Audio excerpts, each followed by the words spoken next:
नमस्कार मंडळी, पुन्हा एकदा सर्वांचं P3मध्ये हार्दिक स्वागत. People Pratik and podcast. So मंडळी, आजचा एक विषय खूप मजेशीर असणार आहे, खूप इन्फॉर्मेटिव्ह असणार आहे, खूप नॉलेजेबल असणार आहे. कारण आपल्यामध्ये आलेले आहेत प्राध्यापक Sachin Darurkar sir. So Sachin sir, welcome to the episode of people Pratik and podcast. So पुन्हा एकदा तुमचं हार्दिक स्वागत. सो मंडळी, मला तुम्हाला सांगू द्या, सचिन सर हे एक पब्लिक स्पीकर आहेत, एक पब्लिक स्पीकिंग कोच आहेत. यांनी बायो इन्फॉर्मेटिक्समध्ये 15पेक्षा अधिक वर्ष काम केलेलं आहे. याच्या थेअरीज बनवलेल्या आहेत, शिकवलेलं आहे कॉलेजेसमध्ये, आणि हे एक NLP प्रॅक्टिशनर देखील आहेत. सो थँक्यू सर, तुम्ही वेळेत वेळ काढून या ठिकाणी आला आहात आमच्याशी चर्चा करण्यासाठी, खूप सारे गप्पा मारण्यासाठी. सो खूप सारे प्रश्न आहेत जे आम्हाला तुम्हाला विचारायचे आहेत. आणि जसं तुमची जी स्पेशालिटी आहे, मला ही ऑडियन्सला सांगू द्या की सरांनी नॉट ओन्ली महाराष्ट्र पण पूर्ण देशामध्ये फिरून खूप सारं सोशल वर्क केलेलं आहे. आणि सोशल वर्कच्या माध्यमातून खूप सारे स्टुडंट जे समोर येऊन बोलायला घाबरतात, स्टेजवर 10-20 हजार लोकांसमोर जाऊन बोलण्यासाठी घाबरतात, अशा मुलांना, अशा यूथ्सला, स्पेशली जे ग्रामीण विभागात आहेत, त्यांना त्या फोबियामधनं त्यांनी बाहेर काढलेलं आहे. त्यांना त्यांनी ट्रेनिंग दिलेली आहे आणि अजूनही ते देत आहेत. सो सर, काय म्हणायचं आहे तुम्हाला त्या बाबतीत? तुम्ही ही जी जर्नी होती ही कशी सुरू केली? फार मला सांगायला याबद्दल उत्सुकता आहे. त्याचं कारण असं आहे की मी ज्यावेळेस विद्यार्थी होतो, विद्यार्थी असताना मी पब्लिक स्पीकिंगपासून फार दूर पळायचो. आणि मी योगायोगाने प्राध्यापक झालो, टीचिंग फील्डमध्ये आलो. टीचिंग फील्डमध्ये आल्यानंतर मला आजही तो दिवस आठवतो आहे की एक महापुरुषाची जयंती होती आणि मी तिथे स्टेजवर बसलेलो होतो आणि मला सडनली तिथे बोलण्यासाठी निमंत्रित केलं गेलं. आणि मी त्याच्याबद्दल एकदम बेसावध होतो. माझं वाचन देखील कमी होतं आणि मला जास्त बोलण्याची पण सवय नव्हती किंवा प्रॅक्टिस नव्हती. आणि मी त्या ठिकाणी लिटरली म्हटलं की माफ करा, मी यावेळेस बोलू शकणार नाही.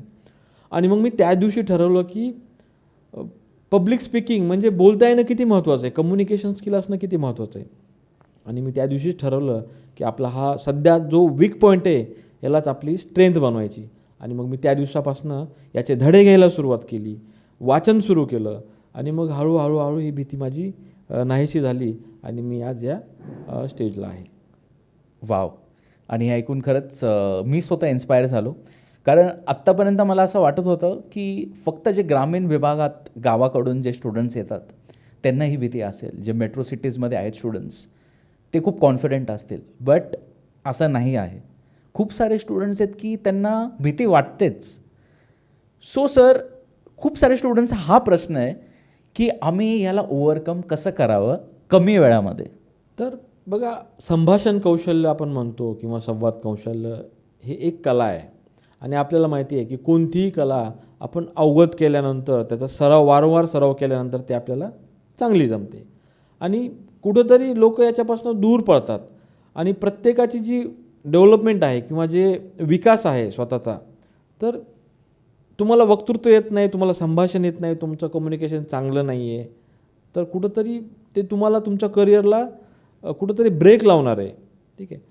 तर या गोष्टी आधी ह्याचा अवेअरनेस करून देणं फार महत्त्वाचं होतं की जर तुम्हाला चांगलं बोलता आलं, तुम्ही बोलाल तरच टिकाल, तुम्ही वाचाल तरच वाचाल. ह्या गोष्टी खूप महत्त्वाच्या आहेत. आणि जोपर्यंत ह्या गोष्टी तुम्हाला मनापासून समजत नाहीत, किंबहुना ते तुम्हाला लक्षात येत नाही की बाबा ही जर आपली गोष्ट आपली कमकुवत राहिली किंवा जर आपण याच्यापासून दूर पळालो, तर आपल्याला करिअरमध्ये जे आपलं गोल आहे, जे आपलं जे एम आहे, त्याच्यापासून आपण दूर पळत आहोत आणि ते आपल्याला लवकर मिळणारं नाही आहे. ओके. सो एक उत्तम वक्ता होण्याकरिता ज्या ज्या गोष्टी नेसेसरी आहेत ह्या कोणत्या असाव्यात? बघा, उत्तम वक्ता, आता या ठिकाणी वक्ता म्हटलं की भाषण किंवा संभाषण आलं. जसं की आपल्याकडे एक मोबाईलचं एक मोबाईल आहे आणि एक सिम कार्ड आहे. फक्त सिम कार्ड असेल तर काही फायदा आहे का? नाही. किंवा फक्त मोबाईलच आहे तर काही त्याच्यामध्ये सिम कार्ड नाही तर तो मोबाईल काही कामाचा आहे का? नाही. त्याच पद्धतीनं वक्ता म्हटलं की तिथं भाषण आलं, संभाषण आलं. आणि जर तुम्हाला चांगला वक्ता व्हायचं आहे, तुम्हाला एक चांगलं संवाद कौशल्य ग्रास्प करायचं आहे, शिकायचं आहे, तर त्याच्यासाठी काही गोष्टी महत्त्वाच्या आहेत. आता ही गोष्ट शिकण्यासाठी विद्यार्थ्यांना तर फारही महत्त्वाचं आहेच, कारण विद्यार्थी त्यांचं वय कमी असतं, त्यांना अनुभव नसतो, त्यांचं वाचन नसतं. एवढंच नाही तर माझ्या काही कार्यशाळा होतात, त्यामध्ये यू ओंट बिलीव्ह, तुम्हाला विश्वास बसणार नाही, माझ्याकडे काही शिक्षक लोक देखील येतात. कारण की काय, शिक्षकी लोकांचा पर्टिक्युलर एक डोमेन असतो किंवा त्यांना त्या सिलेबसच्या बाहेर जाता येत नाही, परंतु एक पब्लिक स्पीकर बनायचं आहे, भाषणं द्यायची आहेत किंवा राजकारणामध्ये करिअर करायचं आहे, तर ह्या गोष्टी जर तुम्हाला करायच्या असतील तर तुम्हाला एक चांगला वक्ता असणं गरजेचं आहे. आता एक उत्तम वक्ता किंवा चांगला वक्ता जर तुम्हाला व्हायचा असेल तर 4-5 त्याला पॅरामीटर्स आहेत. सगळ्यात पहिलं महत्त्वाचं पॅरामीटर म्हणजे सेल्फ कॉन्फिडन्स, म्हणजे त्याला आपण काय म्हणतो, स्वयं आत्मविश्वास.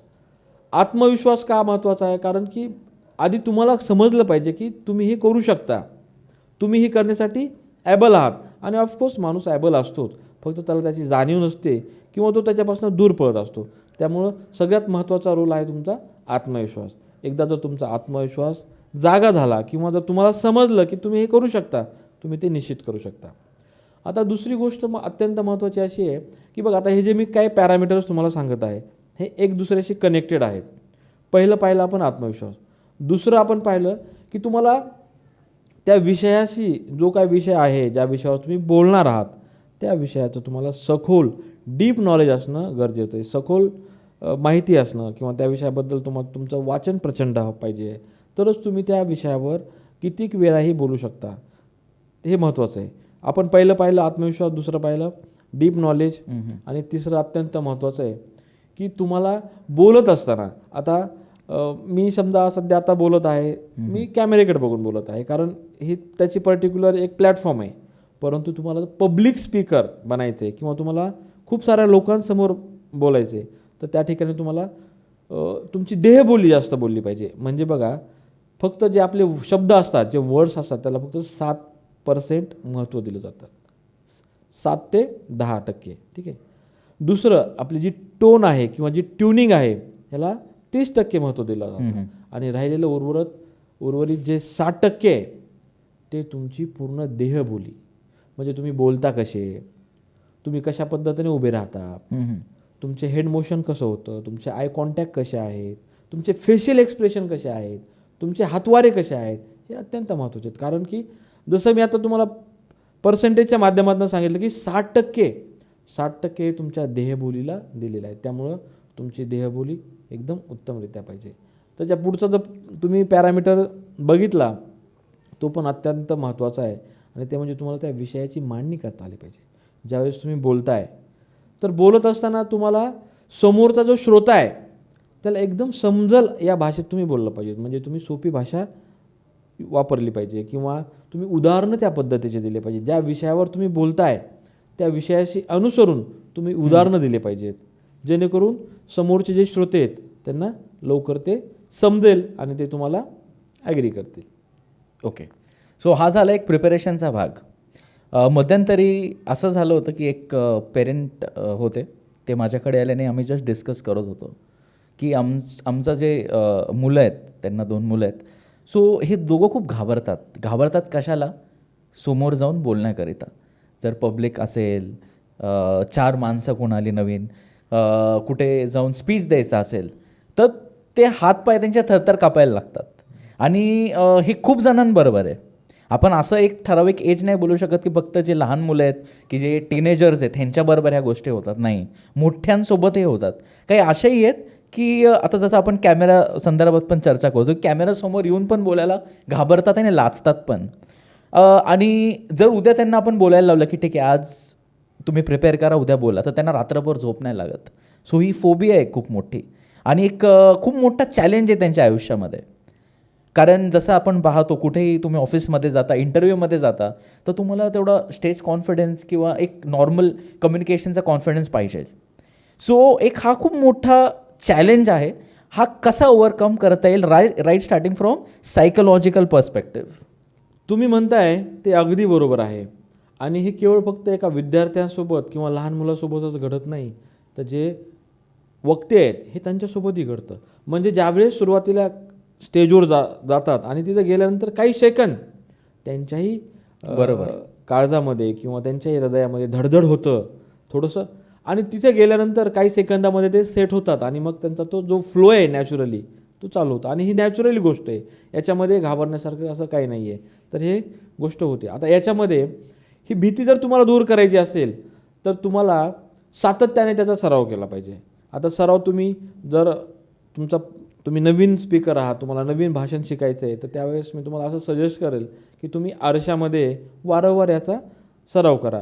असं म्हणतात की जर तुम्ही एक भाषण असेल, तुम्हाला जे काही करायचे त्याचा जर तुम्ही 21 वेळा वारंवार सराव केला तर तुम्हाला त्याचा एक वेगळा इम्पॅक्ट पडतो. म्हणजे काय होतं की तुम्हाला प्रत्येक वेळेस एक नवीन ऊर्जा मिळते, एनर्जी मिळते किंवा कॉन्फिडन्स येतो. आणि ज्या चुका तुम्ही करताय प्रत्येक याच्यामध्ये, ते चुका पण नाहीशा होतात. आणि तो कॉन्फिडन्स फार महत्त्वाचा आहे. जसं की आपण पूर्वीच्या ह्याच्यामध्ये बोललो की कॉन्फिडन्स येणं फार गरजेचं आहे.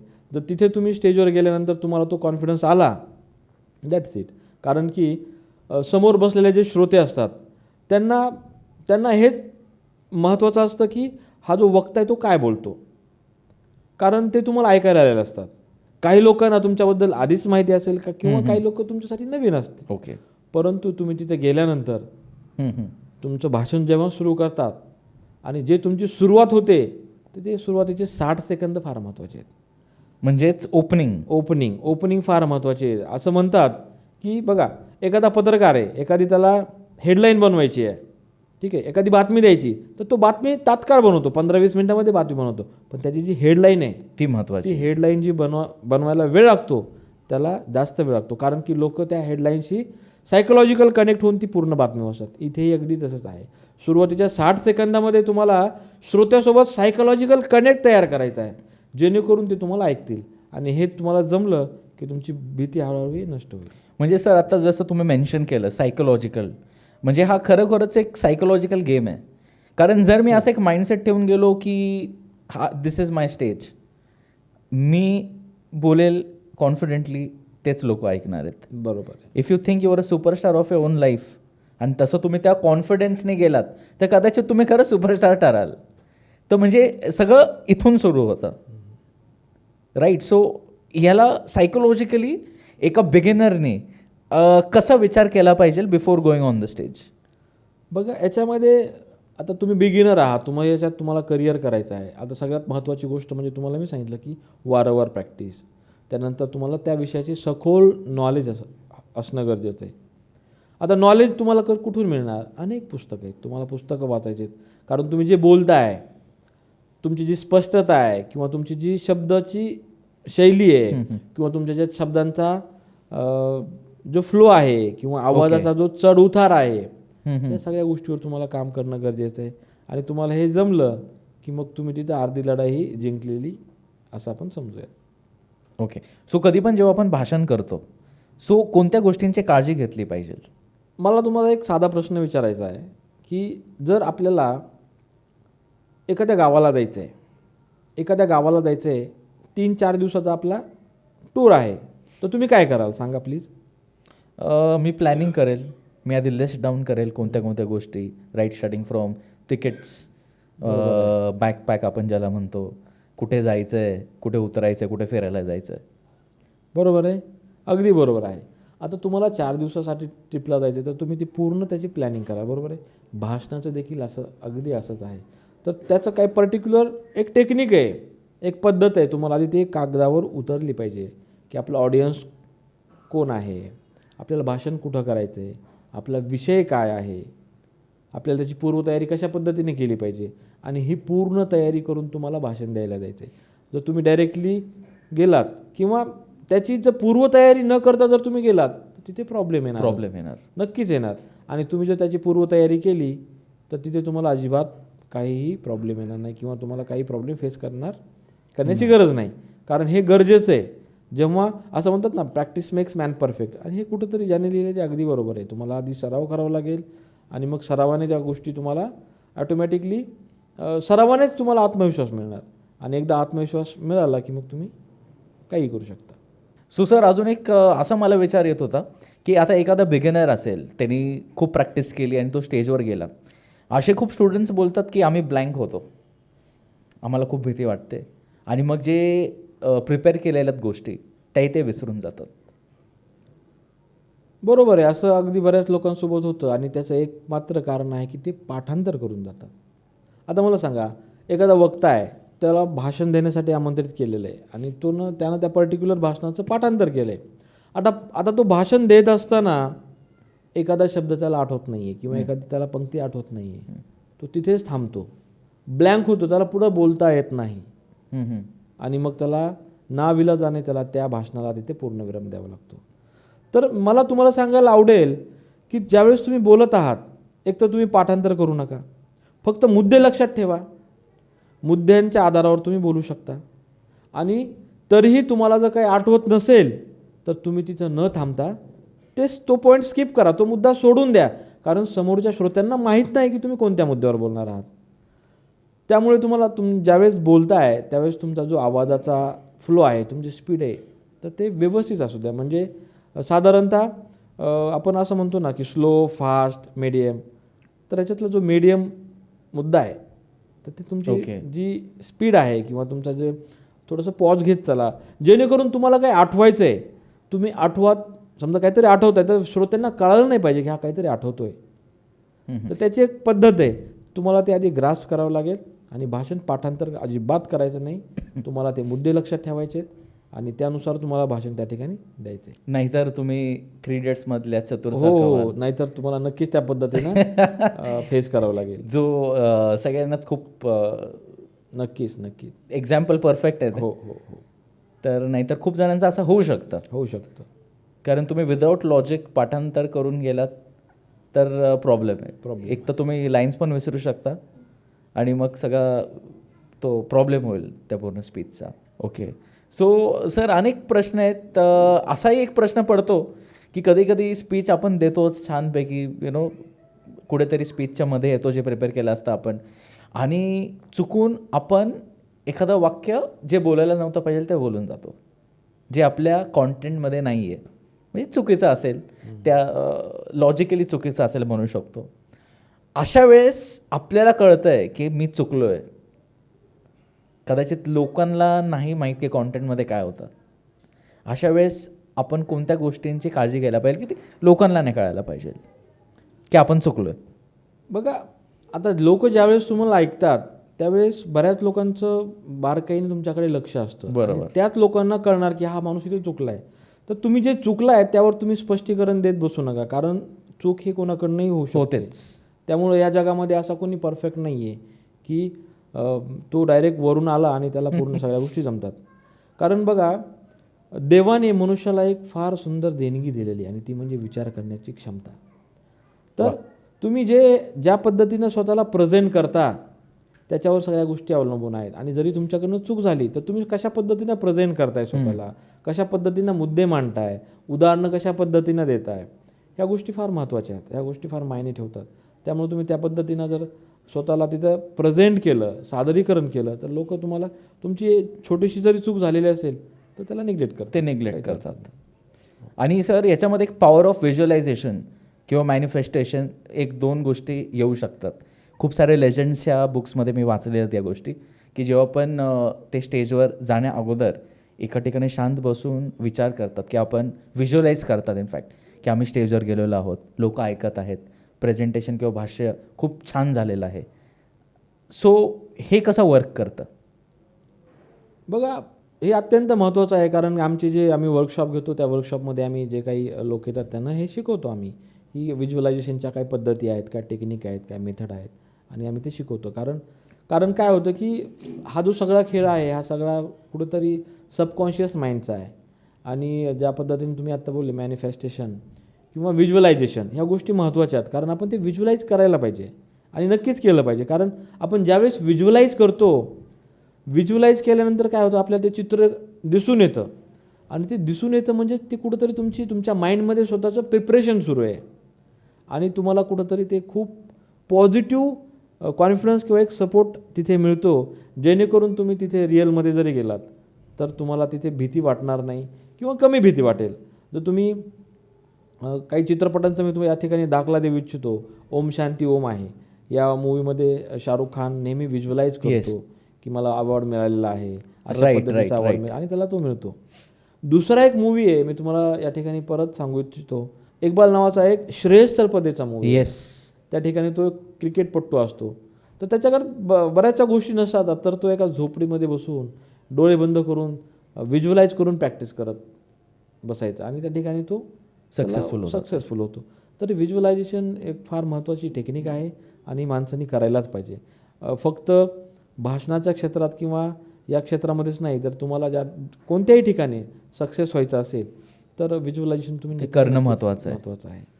ओके सर, आता जसं तुमचा जो अनुभव होता, you have travelled almost the entire India, पूर्ण भारतभर तुम्ही फिरला आहात. तिथे 15 वर्ष झाली तुम्ही ट्रेनिंग देत आहात. काही ठिकाणी तुम्ही just as a social work म्हणून पण स्टुडंट्सला हेल्प केली आहे. सो ही जर्नी कशी होती तुम्हाला, म्हणजे कसा अनुभव आला?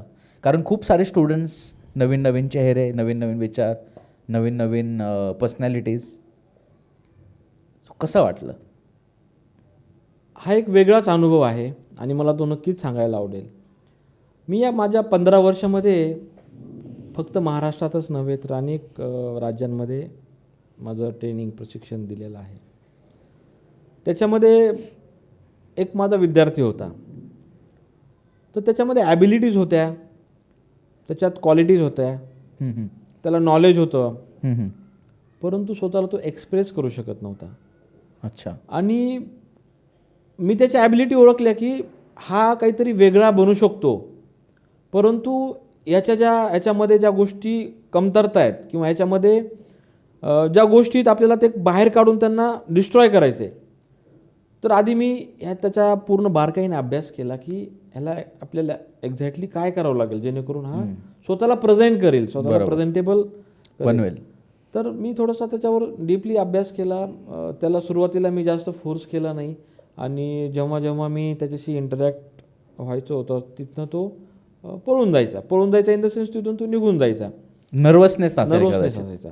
आणि त्याच्या पालकांचं माझ्याकडे नेहमी येणं जाणं असायचं आणि ते सांगायचे की याच्यावर आम्ही फार खर्च केलेला आहे इन द सेन्स याच्याकडनं आम्हाला फार होप्स आहेत आणि ॲक्च्युली तो होता तसा. मग मी एक त्याच्या दिवसभराची जो काय तो त्याची जी दिनचर्या आहे, डेली रुटीन आहे, त्याचा अभ्यास केला. ओके. अभ्यास करून त्याला मी असं समजू दिलं नाही की मी त्याच्यावर प्रयोग करतोय. तर त्याला मी वेगवेगळ्या प्रकारचे टास्क देत राहिलो आणि त्या पद्धतीनं मला त्याची तो उत्तर म्हणा ते देत राहिला. मग असं करत त्याला थोडा आत्मविश्वास वाढत चालला. कारण की त्याचा विषय जो होता, त्याच्या विषयाशी त्याला करिअरमध्ये जे गोष्टी करायच्या होत्या त्या तर त्याच्यामध्ये होत्याच, परंतु मी डायरेक्ट तिकडं न हात घालता त्याला जनरल गोष्टीमध्ये त्याला आधी तयार केलं आणि मग त्याच्यामध्ये हळूहळू आत्मविश्वास येत गेला. आणि हे आत्मविश्वास येत असताना त्याला कुठंतरी जाणवलं की नाही, मी ही पण गोष्ट करू शकतो, आता मी बोलू शकतो किंवा आता मला या गोष्टी करता येतात, तर मी ज्याच्यामध्ये माझी डिग्री आहे, ज्याच्यामध्ये माझं शिक्षण झालेलं आहे, मी त्याच्यामध्ये माझं करिअर बनवू शकतो. आता तो इंटरव्ह्यूपासून फार दूर पडायचा. तर मग आता कॉन्फिडन्स आल्यानंतर, त्याचं कम्युनिकेशन स्किल चांगलं झाल्यानंतर, लोकांना कसं टॅकल करायचं या गोष्टी त्याला कळाल्यानंतर मग त्याला कळालं की अरे इंटरव्ह्यू म्हणजे ना इझी गोष्टी इझी आहे. आणि मग त्याला हळूहळू इंटरव्ह्यू या गोष्टी समजत गेल्यात. तो हळूहळू इंटरव्ह्यू देत गेला आणि यू वोंट बिलीव्ह, तो आज हैदराबादला एका मोठ्या कंपनीमध्ये एका चांगल्या पॅकेजवर कार्यरत आहे आणि त्याचा प्रत्येक फेस्टिवलला, प्रत्येक सणाला, प्रत्येक महत्त्वाच्या दिवशी मला कॉल येतो आणि तो जसं आपण म्हणतो ना, आपण एक गुरु असतो, प्रत्येक शिष्याच्या मागे एक आपण म्हणतो गुरु, तर तो मला मानतो आजही. कारण मलाही तो अनुभव फार महत्त्वाचा होता. कारण जेव्हा मी त्याच्याकडे बघतो, मी अनेक विद्यार्थ्यांना त्याचा उदाहरण देतो की तो कसा होता आणि कसा झालेला आहे. आणि वेळोवेळी त्याला मी जमेल त्या ठिकाणी त्याला मी त्याचं लेक्चर देण्यासाठी बोलवलेलं आहे आणि तो आवर्जून येतो. कारण त्याला असं वाटतं आहे की खरंच मी जर झिरोपासून हिरो झालो तर प्रत्येकजण होऊ शकतो. फक्त काय आहे की एक सेल्फ ॲनालिसिस म्हणतो ना, स्वतः आरशामध्ये बघून स्वतःला ओळखायचे, जेणेकरून तो त्याच्या आयुष्यामध्ये पुढे पडेल. वाव. सो कॉंग्रॅच्युलेशन सर, तुम्ही खरोखरच खूप लोकांची जी वीकनेस होता, हा जो एक फिअर होता तो घालवलेला आहे. आणि असे खूप सारे तुम्हाला अनुभव आले असतील आहे ना, नक्कीच चॅलेंजेस आले असतील, त्याच्यापैकी अजून असे कोणते चॅलेंजेस होते जे तुम्हाला वाटले हे खूप टफ आहेत? आता मला आणखी एक चॅलेंज या ठिकाणी शेअर करायला आवडेल की मी रांचीला होतो. रांचीला माझा 15 दिवसाचा ट्रेनिंगचा तो कालावधी होता. आता रांचीला थोडंसं भाषा जी आहे हिंदीच आहे, पण तो वेगळ्या पद्धतीची थोडीशी, झारखंडमध्ये येतं ते रांची. आणि मग माझा जो टोन आहे, ट्युनिंग आहे, तर थोडासा वेगळा यायचा. मग ते मला म्हणायचे, तुम्ही बिहारचे आहेत का, तुम्ही इकडचे आहेत का? तर ते मला असं वाटायचं की अरे मी असं मला अशा पद्धतीने का विचारताय. तर तिथं माझ्या लक्षात आलं की आपला थोडासा जो टोन आहे महाराष्ट्रीयन, थोडासा महाराष्ट्रीयन टोन आहे. आणि मग मी त्या ठिकाणी हिंदीवर प्रभुत्व करण्याचा विचार केला आणि मी त्याच्यावर काम केलं आणि आज हिंदी पण फ्लुएंट आहे. तर हे पण फार महत्त्वाचं आहे, कारण आपल्याला जे चॅलेंज येतं, आपल्याला ते चॅलेंज जेव्हा येतं तर ते आपल्यासाठी एक नवीन लेसन असतं, एक ऑपॉर्च्युनिटी असती. आणि नक्कीच ते मी चॅलेंज ॲज अन ॲडव्हेंचर म्हणून ॲक्सेप्ट केलं. आणि मग आता आज माझं चांगलं प्रभुत्व आहे, माझं इंग्लिशवर चांगलं प्रभुत्व आहे, माझं हिंदीवर चांगलं प्रभुत्व आहे आणि मराठी तर आपली मातृभाषा आहे, त्याच्यात तर काय आपल्याला बोलण्याची गरजच नाही आहे. वाव सर, खरोखरच एक खूप आनंद वाटतो ऐकल्यावर की तुम्ही एवढं लोकांना ट्रेनिंग केलेलं, यूथ्सला I think so more than 15,000 यूथ्सला गेल्या तुम्ही काही वर्षांमध्ये ट्रेनिंग दिलेलं आहे आणि खूप लोकांचे जी लाईफ होती ती चेंज पण झालेली आहे. जसं तुम्ही मेन्शन केलं की जो स्टुडंट तुमचा होता ते हैदराबादला आज काम करत आहेत चांगल्या पोझिशनवर. सो ही एक अचीवमेंट आहे sir. So great to know such things. आणि सर, जसं सरांची एक DSR म्हणून अकॅडमी पण आहे, सो ज्याच्यामध्ये पब्लिक स्पीकिंग, स्टेज फिअर, त्या गोष्टींवर कसं कॉन्कर करायचं, कॉन्टेंट कसं बनवायचं, ह्याची तुम्ही सर ट्रेनिंग देता. अजून सर त्याच्याबद्दल आम्हाला ऐकायला आवडेल की DSR काय काय शिकवतं, काय काय ऑफर करतं? हो, DSR ट्रेनिंग कंपनी नावाची माझी एक फर्म आहे. सुरुवातीला अगदी छोटी होती, परंतु ते आता चांगल्या लोकांचा चांगला रिस्पॉन्स मिळत गेला आणि मग ती आता चांगली नावारूपाला आलेली आहे. आणि माझे लोणावळा, महाबळेश्वर, छत्रपती संभाजीनगर, कोल्हापूर, पुणे या ठिकाणी असे मोठे मोठे कार्यशाळा होत राहतात. आणि ते 4 दिवसाच्या 5 दिवसाच्या रेसिडेन्शियल कार्यशाळा असतात. कारण की काय, कारण वक्तृत्व शिकायचं आहे, भाषण शिकायचं आहे, संभाषण कौशल्य शिकायचं आहे, संवाद कसा करायचा आहे शिकायचं आहे. तर हे ऑनलाईन शक्य नाही आहे. नाही, बरेचसे लोकांचं मला असं सांगणं आलं की सर ऑनलाईन घ्या. पण माझा तुम्हाला एक प्रश्न आहे, सांगा, तुम्हाला पोहायला शिकायचं आहे तर तुम्ही व्हिडिओ किंवा पुस्तकं जर वाचली तर तुम्हाला पोहता येईल का? हो, नाही. प्रॅक्टिकली अगदी बरोबर आहे. आणि मग मी हे कुठंतरी सगळ्या फिरत असताना किंवा हे लोकांना नॉलेज शेअर करत असताना मला समजलं की 4 दिवस हे गरजेचं आहे. परंतु 4 दिवस जे आहेत या 4 दिवसामध्ये मी पहिल्याच दिवशी जे तिथं शिकण्यासाठी आलेले आहेत त्यांना पहिल्याच दिवशी मी असं सांगतो की तुम्ही जर वेगवेगळ्या हुद्द्याचे आहात, तुमचं डेजिग्नेशन डझंट मॅटर, तुम्ही कुठून आलेला आहात डझंट मॅटर, कुणी राजकीय पुढारी असेल, कुणी चांगला अधिकारी असेल, कुणी विद्यार्थी असेल, तर तुम्ही 100% जर मला सलेंडर केलं तरच तुम्ही काहीतरी घेऊन जाऊ शकता. आणि त्या पद्धतीनं ते त्या ठिकाणी पार्टिसिपेट होतात. आणि याच्यामध्ये आम्ही प्रामुख्याने आता त्यांना एक स्ट्रक्चर माहीत नाही, कारण आपल्याला जर एखादा गेम खेळायचा असेल तर आधी त्याच्या गेम खेळण्यापूर्वी त्याचे जे नियम आहेत ते माहीत असणं गरजेचं आहे. आणि मग ते गेम आपण अत्यंत चांगल्या पद्धतीने खेळू शकतो. ही वक्तृत्व कला पण त्या पद्धतीचीच आहे. त्याचे काही टेक्निक्स आहेत, त्याचे काही टूल्स आहेत, त्याची काही तंत्रशुद्ध पद्धत आहे. तर ही आम्ही ते 3 ते 4 दिवशी हे सगळं आम्ही प्रॅक्टिकली शिकवतो. त्या ठिकाणी आमचं थेरॉटिकल काहीच नसतं. कारण 4 दिवसामध्ये आम्हाला मला आठवतं की एक शेवटच्या आत्ता आमच्या एका कार्यशाळेमध्ये एका विद्यार्थ्यानं एक आम्हाला खूप सुंदर असं उदाहरण दिलं. मला तो मुद्दा शेअर करायला आवडेल. तर तो आला आणि सर म्हटला की सर, आम्ही इथे जेव्हा आलो तेव्हा आम्ही एक दगड होतो आणि तुम्ही आम्हाला एक चांगलं सुंदर शिल्प बनवलं आणि आमच्यामध्ये जी मौल्यवान किंमत तयार केली ते आमच्यासाठी अमूल्य आहे. आणि खरंच ते कुठंतरी ऐकून मनाला असं समाधान वाटतं. कारण हे पैशापेक्षा पलीकडे आहे. कारण आपण ऑब्वियसली हे जे प्रोग्राम्स असतात, वर्कशॉप असतात, हे पेड असतात आणि मग त्याच्यातनं वक्ते घडतात, आत्मविश्वास वाढतो, कॉन्टेंट कसं तयार करायचं आम्ही हे शिकवतो. अनेक भाषणं आहेत, त्याचे अनेक प्रकार आहेत. तुम्हाला प्रत्येक भाषण कशा पद्धतीने करायचं आम्ही हे शिकवतो. काही ठिकाणी तुम्हाला एकदम डायरेक्ट ऑन दी स्पॉट बोलवतात, त्या ठिकाणी तुम्ही कशा पद्धतीनं भाषण द्यायचे आम्ही हे शिकवतो. शिकवायला असंख्य त्या ठिकाणी आमचा एक उत्तम असा सिलेबस आहे, ते आम्ही त्या ठिकाणी शिकवतो. सर, टू समराईज, असे काही टिप्स तुम्ही ऑडियन्सला देऊ इच्छिता का की ह्या पॉईंट्स रोज प्रॅक्टिस केल्याने आपलं स्पीच इम्प्रूव्ह होईल? हो, तर सगळ्यात महत्त्वाचं म्हणजे तुम्ही पुस्तकं वाचायला सुरुवात करा. कारण आधी तुमच्या माइंडमध्ये तुमचा डेटाबेस स्ट्रॉंग असणं गरजेचं आहे. त्याचबरोबर तुम्हाला सांगेल काही संस्कृत सुभाषिते आहेत, ते वाचायला सुरुवात करा. कारण तुमचे जे उच्चार आहेत ते तंत्रशुद्ध, आपण म्हणतो ना, हेडिंगच आहे तंत्रशुद्ध पद्धत, तर ते वाचायला सुरुवात करा. डीप नॉलेज घ्या, पुस्तके वाचा. बरोबर, ठीक आहे, हे एक महत्त्वाचा मुद्दा आहे. दुसरा महत्त्वाचा मुद्दा म्हणजे अनेक चांगले प्रसिद्ध वक्ते आहेत, तुम्ही त्यांना बघा, ते कशा पद्धतीने बोलत आहेत, त्यांची भाषाशैली कशी आहे, त्यांच्या आवाजातील चढ उतार कसा आहे, हे सगळं तुम्ही बघा आणि त्याची सातत्याने सराव करा. कारण सरावाशिवाय तुम्हाला जमणार नाही. आणि त्यांना कॉपी करायला लागा. आणि मग जेव्हा तुम्हाला हे खूप चांगल्या पद्धतीनं जमेल, तेव्हा त्यामधून सगळ्यांमधून एक स्वतःची युनिक स्टाईल तयार करा. कारण सुरुवातीलाच तुम्ही वक्ते होणं शक्य नाही आहे.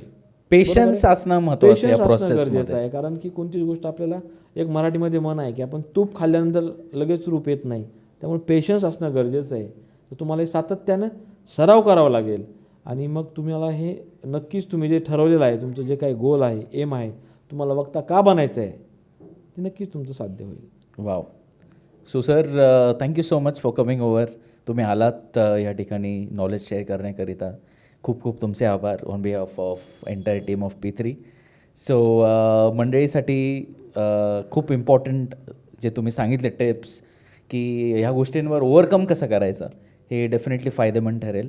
नॉट ओन्ली आपल्या शहरामध्ये, पूर्ण महाराष्ट्र, पूर्ण भारतामध्ये हे एपिसोड स्टुडंट्स यूथ पाहतील आणि त्याच्यामधनं खूप काही शिकतील. अजून शिकायचं असेल तर you may please contact Sachin sir. त्यांची अकॅडमी आहे just as a mention DSR. So link आम्ही इथं मेन्शन करणार आहोत. तुमचे वर्कशॉप्स होत असतात. So you can join and learn and upgrade. So thank you so much sir for joining in. See you in the next episodes. धन्यवाद.